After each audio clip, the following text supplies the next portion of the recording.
परमेश्वर का धन्यवाद करना चाहता हूँ कि इसने मुझे मौका दिया कि मैं उसके जीवते वचन में से बांट सकूं। आइए हम अपने बाइबल्स में निकालें प्रेरितों के काम, उसका 1 अध्याय 1 से लेके 8वीं आयत तक। प्रेरितों के काम 1 अध्याय 1 से लेके 8वीं आयत तक। Book of acts chapter 1 versus 1 to 8। मैं रिक्वेस्ट करूंगा अंकित भैया से कि वो पढ़ने में अगुवाई करें। हे थियोफिलुस, मैंने पहली पुस्तिका उन सब बातों के विषय में लिखी जो यीशु आरंभ से करता और सिखाता रहा, उस दिन तक जब तक वह उन प्रेरितों को जिन्हें उसने चुना था पवित्र आत्मा के द्वारा आज्ञा देकर ऊपर उठाया न गया। उसने दुख उठाने के बाद बहुत से पक्के प्रमाणों से अपने आप को उन्हें जीवित दिखाया और 40 दिन तक वह उन्हें दिखाई देता रहा और परमेश्वर के राज्य की बातें करता रहा और उनसे मिलकर उन्हें आज्ञा दी, यरूशलेम को ना छोड़ो, परंतु पिता की उस प्रतिज्ञा के पूरे होने की बाट जोते रहो जिसकी चर्चा तुम मुझसे सुन चुके हो। क्योंकि यूहन्ना ने तो पानी में बपतिस्मा दिया है, परंतु थोड़े दिनों के बाद तुम पवित्र आत्मा से बपतिस्मा पाओगे। अतः उन्होंने इकट्ठे होकर उससे पूछा, हे प्रभु, क्या तू इसी समय इज़राइल को राज्य फेर देगा? उसने उनसे कहा, उन समयों या कालों का जानना जिनको पिता ने अपने ही अधिकार में रखा है तुम्हारा काम नहीं, परंतु जब पवित्र आत्मा तुम पर आएगा तब तुम सामर्थ्य पाओगे और यरूशलेम और सारे यहूदिया और सामरिया में और पृथ्वी की छोर तक मेरे गवाह होगे। थैंक यू भैया पढ़ने के लिए। हमने पढ़ा है प्रेरितों के काम 1 अध्याय 1 से लेके 8वीं आयत तक, लेकिन हम 8वीं आयत को आज मेनली फोकस करेंगे। मैं चाहता हूं कि आप 8वीं आयत फिर से क्लियरली पढ़ दें ताकि सबको समझ में आ जाए। परंतु जब पवित्र आत्मा तुम पर आएगा तब तुम सामर्थ्य पाओगे और यरूशलेम और सारे यहूदिया और सामरिया में और पृथ्वी की छोर तक मेरे गवाह होगे। प्रेरितों के काम को बहुत सारे बाइबल के विद्वान कहते हैं कि वो पवित्र आत्मा के काम भी कहलाए जाते हैं, क्योंकि हम प्रेरितों के काम में पाते हैं कि सबसे ज्यादा काम पवित्र आत्मा करता है चेलों के द्वारा। आइए हम इसकी पृष्ठभूमि में चलते हैं कि प्रेरितों का काम क्यों लिखा गया था, उसको किसने लिखा था। प्रेरितों के काम लूका ने लिखा था, जिसने लूका का सुसमाचार भी लिखा है। लूका पहले एक अन्य जाति था, लेकिन वो पौलुस रसूल के द्वारा विश्वास में आया और उसने पौलुस के साथ काम करा। हम इसको पाते हैं फिलिमोन 1 अध्याय 24 आयत में। लूका के पास बहुत सारे ऐसे रीजन थे कि उसने प्रेरितों के काम लिखे। पहला रीजन ये है कि लूका के टाइम में बहुत से अन्य जाति लोग मसीह लोग के खिलाफ गलत गलत बातें बोल रहे थे। वो ये बोल रहे थे कि मसीहों की गवाही अच्छी नहीं है। इन सब को ध्यान में रखते हुए कि लूका ने मसीहों के लिए ये किताब लिखी है ताकि उनकी गवाही ठीक हो सके। हम एक विषय पे मनन करेंगे। हमारा विषय है कलीसिया यीशु मसीह की गवाह। हम इसको लिख लें। मैं चाहता हूं कि हम लोग अपनी अपनी डायरीज अपने पेन निकाल लें और हमारा आज का विषय है कलीसिया यीशु मसीह की गवाह, church a witness of Christ. कलीसिया यीशु मसीह की गवाह है। कलीसिया को प्रभु यीशु मसीह ने गवाही देने के लिए अलग किया है ताकि हम प्रभु यीशु मसीह की गवाही दूसरों को बता सकें। प्रभु ने कलीसिया को संसार से अलग किया है ताकि कलीसिया जीवते प्रभु यीशु मसीह की गवाही दे सके। हमें किसी प्रचारक, हमें किसी भविष्यद्वक्ता की गवाही नहीं देनी है, बल्कि हमें जीवते प्रभु यीशु मसीह की गवाही देनी है, जो मुर्दों में से जी उठा, जिसने मौत को क्रूस पे हराया। कलीसिया कोई बिल्डिंग या कलीसिया कोई घर नहीं है। कलीसिया मैं और आप हैं। पौलुस अपनी पत्री में ये बोलता है, क्या तुम नहीं जानते कि तुम पवित्र आत्मा का मंदिर हो? हम परमेश्वर का मंदिर हैं। मुझे और आपको प्रभु यीशु मसीह की गवाही देनी बहुत जरूरी है। हम यीशु मसीह की गवाही कहां दे सकते हैं? जहां हम रहते हैं, जहां हम काम करते हैं, हम जिन लोगों के बीच में रहते हैं, हम जहां पे जाते हैं, हमें वहां पे प्रभु यीशु मसीह की गवाही को देना जरूरी है। लोग जब हमसे पूछे कि तुम यीशु मसीह को क्यों मानते हो, तो हमें शर्माना नहीं है कि हम नहीं जानते। हमें जवाब देना आना चाहिए कि हम प्रभु यीशु मसीह को क्यों मानते हैं। ये गवाही है, कलीसिया को परमेश्वर ने अपने लिए अलग कराया संसार से, ताकि कलीसिया बदली हुई वापस संसार में जा सके, संसार को बदलने के लिए। आप समझ रहे हैं? कलीसिया को परमेश्वर ने संसार से अलग किया ताकि कलीसिया बदलकर वापस संसार में जा सके, संसार को बदलने के लिए। कलीसिया के पास ये जिम्मेदारी है कि हम प्रभु यीशु मसीह की गवाही दें। और प्रभु यीशु मसीह गवाही क्या है? कि प्रभु यीशु मसीह तीसरे दिन मुर्दों में से जी उठा। बहुत से लोग दुनिया में आए, बहुत विद्वान लोग आए, लेकिन मौत ने उनको दबोच लिया। लेकिन प्रभु यीशु मसीह एक लौता व्यक्ति था जिसने मौत को हरा दिया। उसने क्रूस पे मौत पे विजय पाई है। हमें उस चीज का गवाह बनना है। आप सोच रहे होंगे हम कैसे गवाह बन सकते हैं, कलीसिया को कैसा गवाह बनना चाहिए। आइए हम पढ़ेंगे वर्ष 8, फिर से पढ़ेंगे हम लोग। परंतु जब पवित्र आत्मा तुम पर आएगा तब तुम सामर्थ्य पाओगे और यरूशलेम और सारे यहूदिया और सामरिया में और पृथ्वी की छोर तक मेरे गवाह होगे। जब हम प्रेरितों के काम 1 अध्याय उसकी 8वीं आयत को पढ़ते हैं, तो जो लूका जो लिखने वाला है वो बोलता है, परंतु जब पवित्र आत्मा तुम पर आएगा तब तुम सामर्थ पाओगे। इंग्लिश में मैं पढ़ना चाहता हूं, इंग्लिश में बड़ा अच्छे से लिखा है, but you shall receive power. Power को ग्रीक में बोलते हैं एक्सूसिया। एक्सूसिया का मतलब होता है सामर्थ, ताकत। यूनानी भाषा में सामर्थ को बोलते हैं एक्सूसिया, और एक्सूसिया से शब्द निकल के आया एक्सरसाइज। एक्सरसाइज का मतलब होता है ताकत पाना। यहां कितने लोग हैं जो जिम जाते हैं, एक्सरसाइज करते हैं, वर्कआउट करते हैं? कितने लोग हैं जो जिम जाते हैं या घर पे ही वर्कआउट करते हैं, व्यायाम करते हैं? हम व्यायाम क्यों करते हैं? अपने आप को फिट रखने के लिए, अपने आप को हम ताकत पाने के लिए अपने एक्सरसाइज करते हैं। वही सेम चीज लूका यहां बताता है कि जब पवित्र आत्मा तुम पे आएगा तो तुम सामर्थ पाओगे, तुम ताकत पाओगे। जब हम किसी नेता को वोट देते हैं तो जो नेता होता है, जब उसको हम वोट देते हैं वो पावर में आ जाता है। जब उसके पास पावर आती है तो उसके पास एक अधिकार भी आता है। जब हमारे पास पवित्र आत्मा की सामर्थ आती है तो हमारे पास पवित्र आत्मा का अधिकार भी आता है।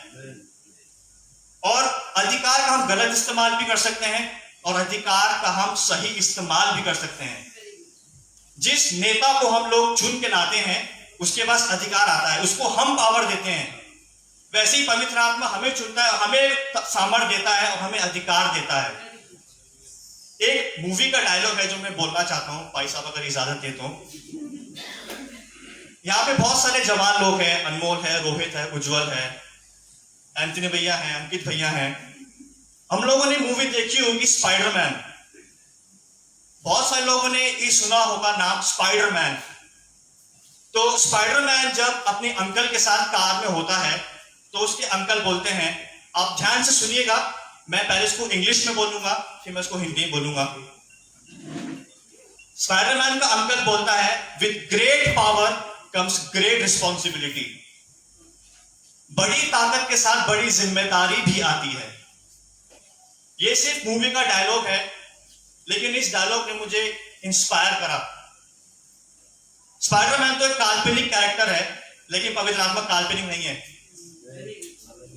आप समझ सकते हैं, स्पाइडरमैन काल्पनिक कैरेक्टर है लेकिन पवित्र आत्मा नहीं है। अगर स्पाइडरमैन कह सकता है आई हैव ग्रेट पावर, तो पवित्र आत्मा के पास उससे ज्यादा पावर है। आप समझ रहे हैं? बहुत से लोग ये बोलते हैं कि मैंने पवित्र आत्मा को पा लिया है। कितने लोग बोलते हैं कि मैंने पवित्र आत्मा की सामर्थ पाई है? अगर आपने पवित्र आत्मा की सामर्थ पाई है तो आपके पास एक बड़ी जिम्मेदारी भी है। अगर आपके पास पवित्र आत्मा से अधिकार मिला है तो आपके पास बड़ी जिम्मेदारी भी है।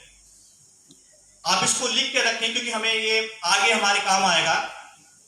आइए आगे बढ़ते हैं। लूका लिखता है, और यरूशलेम और यहूदिया और समरिया में पृथ्वी की छोर तक तुम मेरे गवाह ठहरोगे। गवाह क्या होता है? जो गवाही देता है।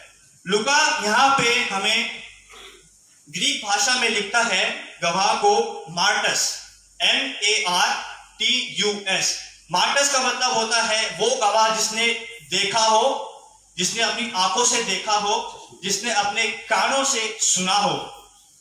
और दूसरा यूनानी शब्द जो लूका इस्तेमाल करता है गवाह के लिए वो है मार्टूरियन। मार्टूरियन का मतलब होता है पुख्ता सबूत। यहां पे बहुत सारे लोग हैं जिनके पास यीशु मसीह का पुख्ता सबूत है। आपके पास जिम्मेदारी है, आप जाके गवाही दें। वी आर मार्टूरियन, हम लोग गवाह हैं, हमारे पास यीशु मसीह के कामों का पुख्ता सबूत है। यहां कितने लोग हैं जिनके जीवनों में प्रभु ने काम करे हैं? आप सभी के पास पुख्ता सबूत है यीशु मसीह के। आप यीशु मसीह के गवाह हैं। पवित्र आत्मा हमें सामर्थ्य देता है। With great power comes great responsibility. सामर्थ्य के साथ अधिकार आता है और अधिकार के साथ हमें उसकी गवाही देनी है। आप सोच रहे हो कि हमें कैसा गवाह बनना चाहिए? आइए हम निकालें प्रेरितों के काम उसका 1 अध्याय और 22वीं आयत को पढ़ेंगे हम लोग। प्रेरितों के काम 1 अध्याय 22वीं आयत। उचित है कि उनमें से एक व्यक्ति हमारे साथ उसके जी उठने का गवाह हो जाए। बस यहां पे लास्ट में लिखा है कि वो उसके जी उठने का गवाह बन जाए। कलीसिया को यही करना है। कलीसिया के पास यही काम है कि हमें जीवते प्रभु यीशु मसीह की गवाही देनी है। हमें यीशु का के पुनरुत्थान का गवाह होना है। हमें यह गवाही देने के लिए यीशु मसीह ने हमें अलग कराया संसार से, ताकि हम वापस उस संसार में जा सकें। कलीसिया का जो अर्थ होता है वो होता है परमेश्वर के लोग, बिलोंगिंग टू द लॉर्ड। और कलीसिया को परमेश्वर ने संसार से अलग करा है। क्यों? ताकि हम प्रभु यीशु मसीह की गवाही दे सकें। प्रेरित इसीलिए ठहराए गए थे ताकि वो यीशु मसीह के बारे में बता सकें। वो अपनी गवाही नहीं दे रहे थे। वो ये गवाही नहीं दे रहे थे कि हम दिन में 4-4 फास्टिंग रखते हैं। वो ये गवाही नहीं दे रहे थे कि हम दिन में 4-4 बार सभाएं लेते हैं। लेकिन वो स्वयं प्रभु यीशु मसीह की गवाही दे रहे थे। प्रेरितों को परमेश्वर ने इसलिए चुन के अलग करा ताकि वो वापस संसार में जा सकें, जीवते प्रभु यीशु मसीह के बारे में बता सकें। हमारे पास ये जिम्मेदारी है कि हम जहां भी रहते हैं, हम जहां भी काम करते हैं, हम जिन लोगों के बीच में रहते हैं, हम जिन रिश्तेदारों को जानते हैं, हम जहां भी जाएं वहां हमें प्रभु यीशु मसीह का गवाह बनना है। सब मसीहों को, आप इसको ध्यान से सुने, ये हमारे काम आएगा। सब मसीहों को उपदेशक बनने के लिए नहीं बुलाया गया है, बल्कि सभी मसीहों को गवाह बनने के लिए बुलाया गया है। मैं फिर से रिपीट करूंगा अपनी बात कि सब मसीहों को उपदेशक बनने के लिए नहीं बुलाया गया है, बल्कि सब मसीहों को गवाह बनने के लिए बुलाया गया है। गवाह बनने के लिए प्रभु ने हमारे लिए एक सहायक भेजा है जिसका नाम है पवित्र आत्मा। और पवित्र आत्मा हमें बल देता है, हमें शक्ति देता है। आज कई मसीह ये बोलते हैं कि मैंने पवित्र आत्मा का सामर्थ्य पाया है, लेकिन वो यीशु मसीह की गवाही नहीं देते हैं। अब कितने लोग यहाँ पे जो बोलते हैं मैंने ये पवित्र आत्मा का सामर्थ्य पाया है? बहुत सारे लोग हैं और मैं जानता हूं जिन्होंने हाथ खड़ा कराया, उन्होंने प्रभु यीशु मसीह गवाही भी दी है। ऐसे भी लोग हैं जिन्होंने पवित्र आत्मा का सामर्थ्य पाया है, उन्होंने गवाही दी है। पीछे 2 लोगों ने हाथ खड़ा कराया, मुझे विश्वास है कि, और मैंने देखा भी उनको कि उन्होंने यीशु मसीह गवाही दी है। लेकिन बहुत सारे मसीह ऐसे हैं जो कहते हैं we are filled with the holy spirit but we can not witness Christ. Story हमें शर्म आती है। गवाही देना मतलब सिर्फ चर्च में खड़े होकर गवाही देना नहीं है। गवाही देने का मतलब होता है उन लोगों के बीच में जाकर प्रभु यीशु मसीह के बारे में बताना जो अभी भी प्रभु यीशु मसीह को नहीं जानते। गवाही देने का मतलब होता है जहां यीशु मसीह के खिलाफ बोला जा रहा हो वहां हम यीशु मसीह को डिफेंड करें। हमें प्रभु यीशु मसीह को डिफेंड करने की जरूरत है, क्योंकि बहुत सारी कलीसियाओं में गलत शिक्षाएं चल रही हैं। बहुत सारे लोग यीशु मसीह के खिलाफ गलत गलत बातें बोलते हैं। वहां हमें प्रभु यीशु मसीह का गवाह बनना है। With great power comes great responsibility. बड़ी ताकत के साथ, बड़े अधिकार के साथ एक बड़ी जिम्मेदारी भी आती है। गवाही देने का मतलब है यीशु मसीह का इनकार ना करना।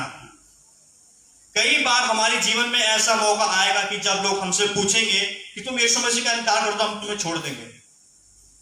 वहां आप कैसे गवाह बन रहे हो? ये आज एक चैलेंज मैं आपके सामने छोड़ना चाहता हूं कि हम आज कैसा गवाह बन रहे हैं अपने जीवनों में। उस परिस्थिति में हमें यीशु का गवाह बनना है। कलीसिया को यीशु मसीह के लिए बोलना आना चाहिए। ये जिम्मेदारी कलीसिया की है। ऐसे गवाह बनने के लिए पवित्र आत्मा हमें सामर्थ देता है, और पवित्र आत्मा का सामर्थ का मतलब है कि पवित्र आत्मा हमें ज्ञान दे कि हमें कब क्या बोलना है, कहां क्या बोलना है और किसके सामने क्या क्या चीजें बोलनी है। आइए हम निकालें मरकुस की इंजील, उसका 13 अध्याय 9 से लेकर 19 पद तक।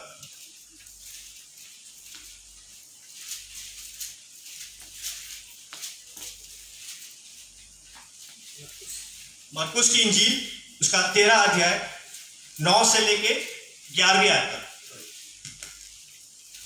परंतु तुम अपने विषय में चौकस रहो, क्योंकि लोग तुम्हें महासभाओं में सौंपेंगे और तुम पंचायतों में पीटे जाओगे और मेरे कारण हाकिमों और राजाओं के आगे खड़े किए जाओगे, ताकि उनके लिए गवाही हो। पर अवश्य है कि पहले सुसमाचार सब जातियों में प्रचार किया जाए। जब वे तुम्हें ले जाकर सौंपेंगे तो पहले से चिंता ना करना कि हम क्या कहेंगे, पर जो कुछ तुम्हें उस घड़ी बताया जाए वही कहना, क्योंकि बोलने वाले तुम नहीं हो परंतु पवित्र आत्मा है। ये देखिए, हम इसको कनेक्ट कर सकते हैं। पवित्र लूका ने कहा था कि पवित्र आत्मा जब तुम पे उतरेगा तो वे सामर्थ देगा। और प्रभु यीशु मसीह पहले से जानते थे कि मैं इनके साथ नहीं रहूंगा, लेकिन मैं अपना सहायक भेजूंगा। प्रभु यीशु मसीह को पता था कि चेले मेरे गवाह बनेंगे, लेकिन अगर उनके पास सामर्थ नहीं होगी तो वो मेरे गवाह नहीं ठहर सकते। कभी कभी हमारे जीवन में ऐसी परिस्थिति आएगी कि जब हम अपने रिश्तेदारों के सामने होंगे तो हमें वो बोल सकते हैं कि तुम यीशु मसीह को छोड़ दो। ऐसा हो सकता है, लेकिन हमें वहां पर भी प्रभु यीशु मसीह का गवाह बनना है। पवित्र आत्मा आपको अपनी सामर्थ से भरेगा। पवित्र आत्मा की सामर्थ का मतलब है कि वो आपको ज्ञान देगा, आपको बताएगा कि आपको क्या बोलना है और आपको क्या नहीं बोलना है। ये हमारा पहला गवाही थी कि जो हम कैसे गवाही बन सकते हैं। आइए हम देखेंगे दूसरी बात कि हम गवाह कैसे बन सकते हैं। आइए हम लोग निकालेंगे मत्ती रचित सुसमाचार उसका 16 अध्याय 18 आयत।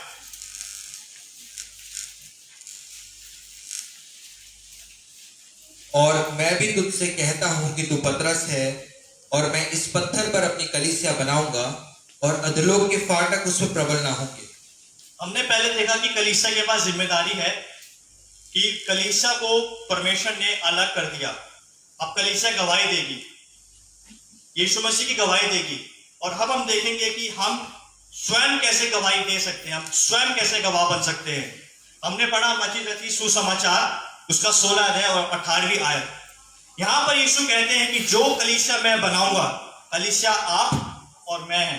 कौन है कलीसिया? हम कहें कलीसिया मैं हूं कलीसिया, और उस पर अधोलोक के फाटक प्रबल ना होंगे। हालेलुया, प्रबल ना होंगे। राइट, ये बात एकदम सच है कि अधोलोक के फाटक प्रबल ना होंगे, लेकिन अधोलोक के फाटक खुल जाते हैं। अधोलोक के फाटक प्रबल नहीं होते, लेकिन अधोलोक के फाटक खुल जाते हैं। फाटक खुलने का अर्थ है कि अधोलोक की चीजों का असर हम पे होने लगता है, नरक की चीजों का असर हम पे होने लगता है। अधोलोक की जो चीजें हैं वो होती है बीमारी, दुष्ट आत्माएं, गरीबी, कर्जे, व्यभिचार, लस्ट, बैकबाइटिंग, बुराई, जेलसी, कर्ज। ये होते हैं नरकीय अवगुण। अब आप बताएं कि अगर कलीसिया में अधलों के फाटक खुल गए हैं तो कलीसिया कैसे गवाही बन सकती है? संसार में ये सब चीजें पाई जाती हैं, लेकिन परमेश्वर ने कलीसिया को अलग कर दिया। अलग करे हुए लोग कैसे होते हैं? जो बिल्कुल डिफरेंट हो। लेकिन अगर कलीसिया में ही ये सब चीजें पाई जाएंगी तो कलीसिया कैसे गवाह बन सकती है? इस बात को हम सोचें, ये बात बहुत गंभीर बात है। प्रभु ने कहा कि जो कलीसिया मैं बनाऊंगा उस पे नरक के फाटक प्रबल नहीं होंगे, लेकिन ये सब चीजें कलीसिया में पाई जाती हैं।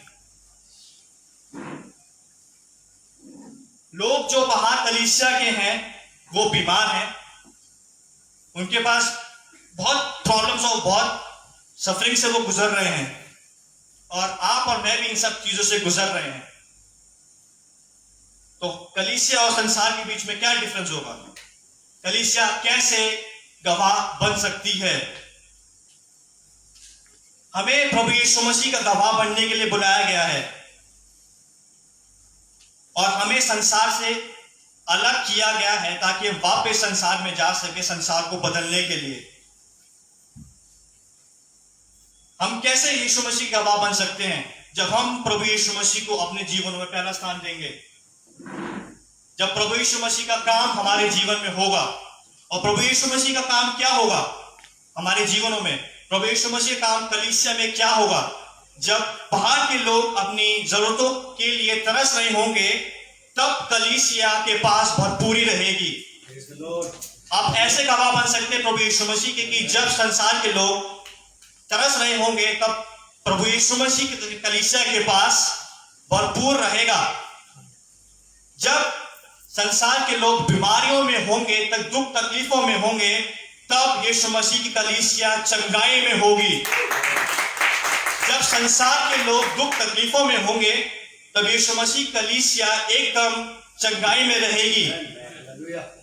जब संसार के लोग के पास कष्ट होगा, ध्यान से सुनिएगा, जब संसार के लोग के पास कष्ट होगा, तब यीशु मसीह कलीसिया के पास शांति होगी। हमको ऐसा गवाह बनना है कि हम बता सके कि संसार को कि हम तुमसे अलग हैं, तभी हमारे अंदर डिफरेंस पाया जाएगा। जब संसार के लोग के पास काम नहीं होगा, तो कलीसिया के लोग के पास भरपूर काम होगा। हमें ऐसी कलीसिया बनना है जब संसार कोविड-19 से डर रहा होगा, कोविड-19 से जकड़ा हुआ होगा, कोरोना वायरस से जकड़ा हुआ होगा, तब कलीसिया उस समय आनंद मना रही होगी। उस समय कलीसिया के अंदर कोई भी कोविड-19 से सफर नहीं कर रहा होगा। Church bears the witness of Christ। जितने भी लोग यहाँ पे इंग्लिश जानते हैं, आप इसको लिख लें। Church bears the witness of Christ and it is our responsibility to tell it to others। कलीसिया के पास जिम्मेदारी है प्रभु यीशु मसीह की गवाही की। मैंने जैसे पहले बोला कि हर मसीह को प्रीचर बनने के लिए या उपदेशक पुलपिट पर खड़ा होने के लिए नहीं बुलाया गया, लेकिन हर मसीह को गवाह बनने के लिए बुलाया गया है। आप जहां पे काम करते हैं, वहां आप यीशु मसीह के बारे में जाके बताइए। आप जिन लोगों के बीच में रहते हैं, आप जिस सोसाइटी में रहते हैं, आप अपने बदले रहे जीवन से यीशु मसीह गवाही दे सकते हैं। जब तक कलीसिया नहीं बदलेगी, तब तक वो गवाह नहीं बन सकती है। हमें भीड़ से अलग किया गया है ताकि हम वापस उसी भीड़ में बदले हुए जा सके, ताकि हम उस संसार को बदल सके। मैं आपको एक एग्जांपल देना चाहता हूं। कलीसिया जो वर्ड है वो एक्लीसिया से निकल के आया है। एक्लीसिया एक रोमन टर्मिनोलॉजी है, रोम के भाषा की लैंग्वेज का वर्ड है एक्लीसिया। मैं चाहता हूं कि 4-5 लड़के मेरे पास में आ जाए ताकि मैं आपको बता सकूं एग्जांपल। मैं चाहता हूं एंथनी भैया सामने आ जाए, अंकित भैया सामने आ जाए, रोहित, उज्जवल, अनमोल, और इतने भी लड़के आप प्लीज सामने आ जाएं ताकि मैं आपको एक एग्जाम्पल देके बता सकूं कलीसिया है क्या। और भी कोई आ सकता है? अभिषेक, पीछे एक उज्जवल, अभिषेक, कोई भी आ सकता है। एबनर भैया आप आ सकते हैं आगे। अब ये मानिएगा कि अभी मानिएगा ये संसार है। अब होता क्या था कि उस जमाने में राजा की तरफ से एक राजदूत निकल के आता था। ये राजदूत के जैसे उस समय क्या होता था कि चौरों चौकाओं में राजदूत निकल के आता था राजा का संदेश देने के लिए। जैसे देहरादून का सबसे फेमस इलाका घंटाघर है, क्लॉक टावर, वैसे ही उस समय भी घंटाघर हुआ करता था जहां पे सब लोग जमा होते थे। जैसे ये राजा का दूत है, तो यहाँ पे भीड़ आप ऐसा एक्ट करें जैसे आप चल रहे हो। अब ये राजा का दूत जो है ये राजा का संदेश लेके आता है और इसको सुनने के लिए कुछ लोग अलग हो जाते हैं। कुछ लोग अलग हो जाते हैं इनको सुनने के लिए, कुछ लोग किसी भीड़ में चलते रहते हैं। जो भीड़ राजदूत को सुनने के लिए अलग हुई है इसे कलीसिया बोलते हैं। ये लोग भी भीड़ थे, लेकिन ये लोग भीड़ में से अलग किए गए हैं। आपको समझ आई बात? ये है कलीसिया कि भीड़ में से कुछ लोग को अलग कर दिया गया है ताकि वो राजदूत की बात को सुन सकें। वैसे ही प्रेरितों को अलग करा गया था ताकि वो भीड़ को सुसमाचार प्रचार कर सकें और ये भीड़ वापस इनमें जाके गवाही दे सके, सुसमाचार प्रचार कर सके। ये होती है कलीसिया।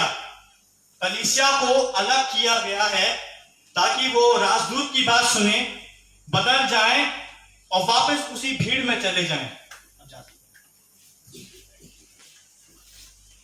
ये होती है कलीसिया।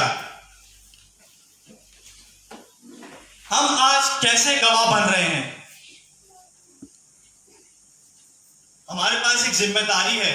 प्रभु यीशु मसीह ने कहा है कि जाओ सारे जगत में सुसमाचार प्रचार करो। ये जिम्मेदारी यीशु मसीह ने कलीसिया को दी है, किसी एक व्यक्ति को नहीं दी है। ये काम ना तो भाई साहब का है ना तो कुछ यहाँ के लोग का, ये काम पूरी कलीसिया का है। मैं कल एक वीडियो देख रहा था तो उसमें डॉक्टर एंटी राइट है, वो कहते हैं कलीसिया एक स्पोर्ट नहीं, जैसे खेल होते हैं, खेल जैसे टेनिस का खेल होता है उसमें एक बंदा खेल रहा होता है और क्रिकेट होती है इसमें 11 टीम होती है, 11 लोग होते हैं। तो उन्होंने बोला था कि जो चर्च है वो टेनिस का खेल नहीं है, चर्च क्रिकेट की तरह है। 11 लोग की टीम जो काम कर सकती है वो एक आदमी अकेला नहीं कर सकता है। हम सबके पास जिम्मेदारी है कि हम प्रभु यीशु मसीह की गवाह बने। कितने लोग हैं जो आज कह सकते हैं कि मैं आज गवाह बनने के लिए तैयार हूं? अगर आप ये कहते हैं कि पवित्र आत्मा का सामर्थ मुझ पे है तो आप गवाही दें, आप प्रभु यीशु मसीह गवाही दें और पहले हम खुद गवाह बने कि यीशु मसीह ने मेरे जीवन में काम करा है और मेरे पास एक जिम्मेदारी है कि मैं आप प्रभु यीशु मसीह का गवाह बनूं। आइए हम लोग प्रार्थना करेंगे। प्रभु यीशु मसीह, हम आपका धन्यवाद देना चाहते हैं आज के सुंदर दिन के लिए प्रभु, कि आपने मौका दिया कि हम आपके वचन में सुन सकें। प्रभु हमने वचन में सुना प्रभु कि हमें गवाह बनना है। प्रभु पवित्र आत्मा जी, आप हम सबको जो यहाँ बैठे हैं, उपस्थित हैं और जो हमें देख रहे हैं, पवित्र आत्मा जी आप हमें अपनी सामर्थ्य से बने ताकि हम सचमुच में प्रभु आपके गवाह बन सकें। प्रभु यीशु मसीह, हमें आप ये जिम्मेदारी एहसास करवाएं कि हमें चुप नहीं बैठना है बल्कि हमें प्रभु यीशु मसीह का गवाह बनना है। हम जहाँ पे रहते हैं प्रभु, हम जहाँ पे काम करते हैं, पवित्र आत्मा जी आपकी सचमुच में सामर्थ्य हम पे उतरने पाए, हमें एम्पावर्ड करें प्रभु ताकि हम आपके गवाह बन सकें। प्रभु यहाँ पे जितने भी लोग बैठे हैं, इतने भी हमें ऑनलाइन सुन रहे हैं, प्रभु यीशु मसीह आप इन सबको ब्लेस करें और हम इन सबको जिम्मेदारियां दें प्रभु, ताकि ये अपने अपने कामों में जाके अपने अपने घरों में, अपने रिश्तेदारों में प्रभु यीशु मसीह आपकी सच्ची कलीसिया, सच्ची गवाही देने वाली कलीसिया बन सके। प्रभु धन्यवाद देते हैं प्रभु, इस प्रार्थना को आपके नाम से होकर मांग लेते हैं, आमीन। आप सभी को जय मसीह की। Thank you so much.